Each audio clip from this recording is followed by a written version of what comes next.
Hey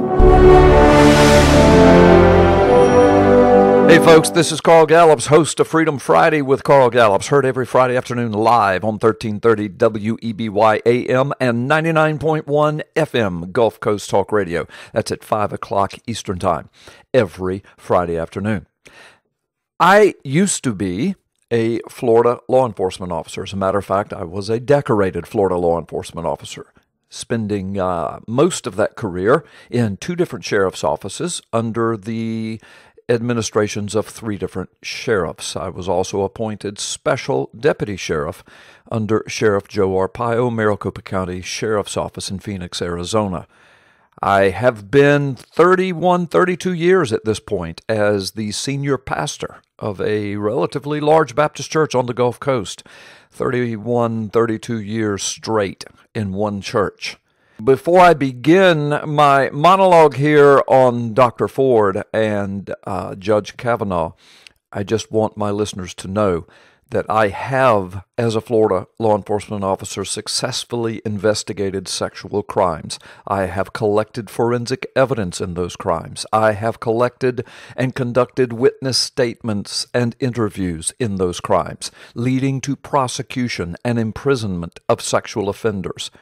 Even in my role as a longtime senior pastor, I have also been involved in exposing horrendous sex crimes and helping to ensure the imprisonment of the offenders.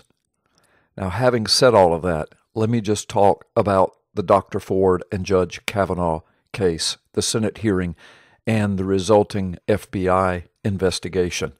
The bottom line is this: either Dr. Ford is lying, yes, I actually dared to suggest that, or Judge Kavanaugh is lying. I know that the politically correct thing for me to say here is that, even in the face of the more obvious truth, is something like what all the media is saying and what every congressperson so far is saying.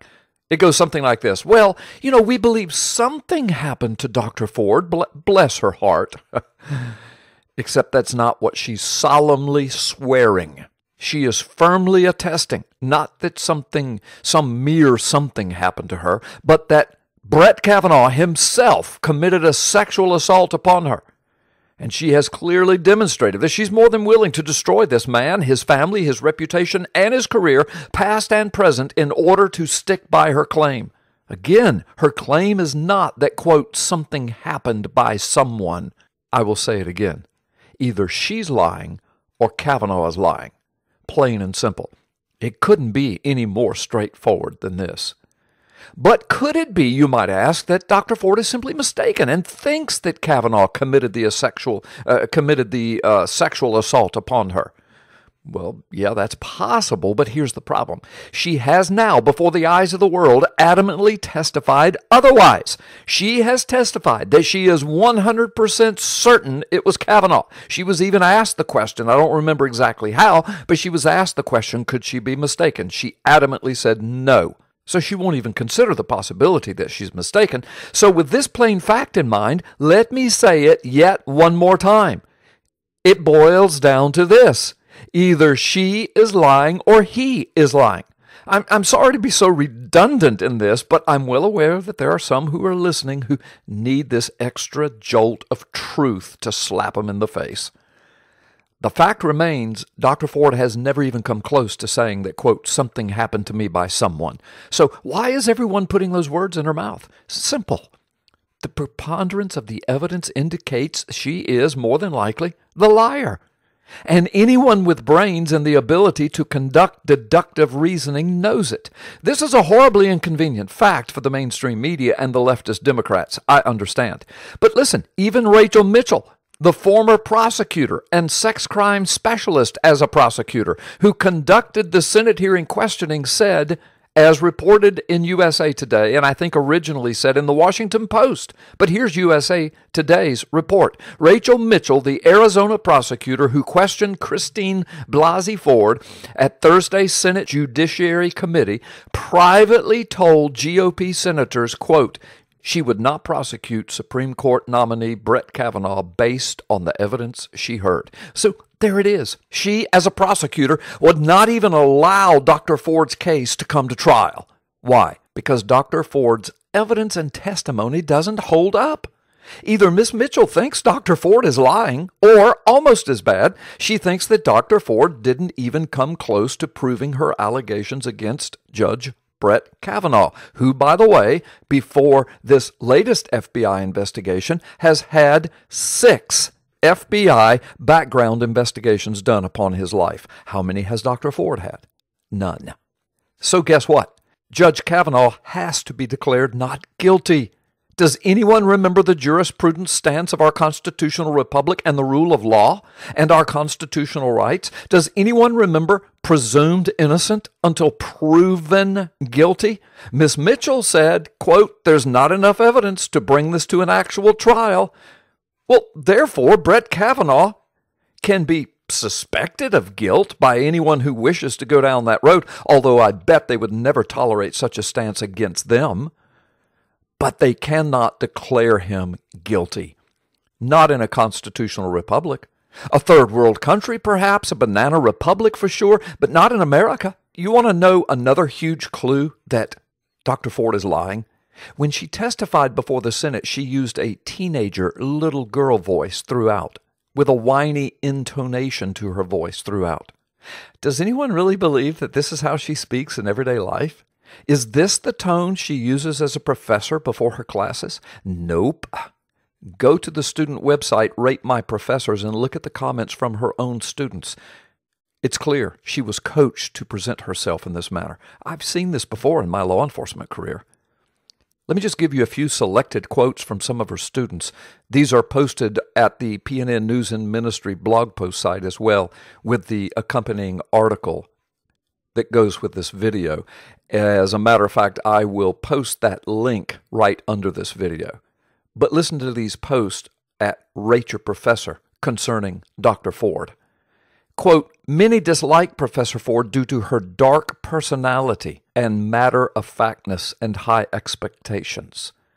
Do you think she has a dark personality and high expectations and matter-of-factness with a little teenage, little girl whiny voice?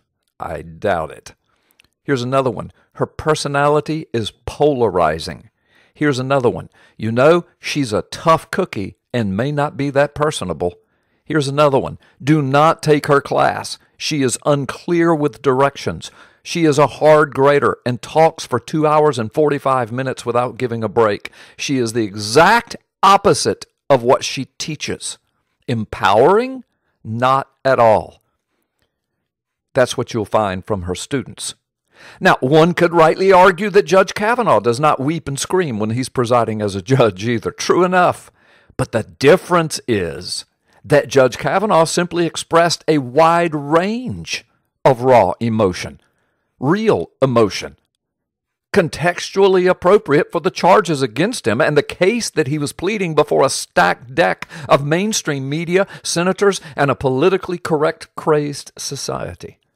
Dr. Ford, on the other hand, never changed her intonation, never changed her expression. Even when she tried to cry, she couldn't. She was obviously coached to gain sympathy by playing the innocent little girl card. It was pretty obvious to anyone who was really paying attention to the matters of body language and overall presentation style. But here's another suspicious and inconvenient fact. The Gateway Pundit reports that Dr. Ford, quote, published 8 studies about abortion pill and works for the company that produces it, end quote. Gee, what a coincidence. I'll provide the link to that Gateway Pundit article as well. Well, here's where we are as of now. Judge Kavanaugh has to be declared innocent at this point. Why? Because there's no hard evidence otherwise. None. By the way, I am a firm believer in the continued FBI investigation, limited in time, of course. Why? Because I think Kavanaugh's really guilty? No. Not at this point, I don't. I want the FBI to investigate because I think that we will soon discover that Dr. Ford is lying for the purpose of destroying a sitting federal judge and his family. Now, that actually would be a crime, one that could actually be prosecuted, one for which Dr. Ford should go to prison. In the real world, that is. My prayer is that soon the Lord will reveal the truth of the matter to us all, regardless of which way the real truth falls. That's all I want. I believe most listening to this, that's all you want as well. Of course, if it is clearly discovered that Judge Kavanaugh is the one that's lying, then I will apologize and firmly support any legal sanctions that should be taken against him. But I don't think that day will ever come. We shall see. For thousands of years, mankind has debated how creation began. Ancient texts tell us the story. But today, the real message behind the pivotal account of the Garden of Eden has been obfuscated and lost. That is, until now. World-renowned author Carl Gallups digs up the hidden truths from the book of Genesis to finally give back the knowledge that was lost to the world. Find out what really happened in the Garden of Eden, what Jesus taught about Eden on the cross, and how the conflict between Jesus and the gods of antiquity is about to erupt on planet Earth, fulfilling biblical prophecy. In the new book, Gods of Ground Zero, this explains everything.